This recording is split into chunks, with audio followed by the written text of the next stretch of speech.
ધોરાજીમાં friendship એપથી હની trap, 4 આરોપીઓ ઝડપાયા।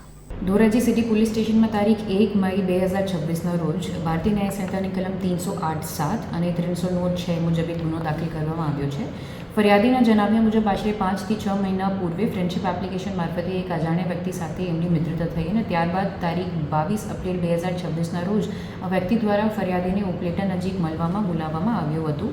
ત્યાં એક અજાણ્યા સ્કૂટી ચાલકે ફરિયાદીને બળજબરીથી એક ઓટીમાં લઈ ગયા અને ત્યાં બીજા પણ માણસો હાજર હતા, જેને ફરિયાદીને એક ધક્કો મારી ખાટલા પર મૂકવામાં આવ્યા। એમની મોબાઈલ અને 4-વ્હીલરની ચાવી એમનાથી પાસેથી છીનવી લીધી।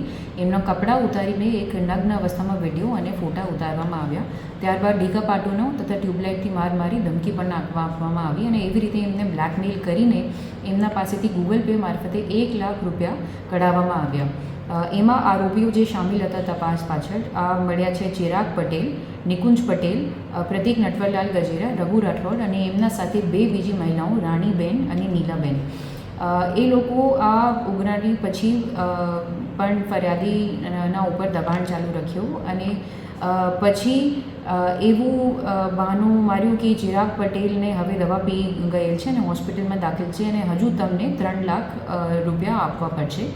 અને પછી ફરિયાદીને એમ્બ્યુલન્સના અને હોસ્પિટલના બિલ મોકલી ધમકી આપી ફરિયાદી પાસેથી વધુ નાણાં પડાવવાનો પ્રયત્ન કરવામાં આવ્યો અને ફરિયાદીએ પોતાની બદનામી થવાના ભયે તેઓ આજ દિન સુધી પોલીસ પાસે આવ્યા નથી હતા, પરંતુ આ સતત અગ્રણી પછી એમના મિત્રથી સપોર્ટ મળ્યા પછી ધોરાજી સિટી પોલીસ સ્ટેશનમાં આવીને પોતાની ફરિયાદ નોંધાવી।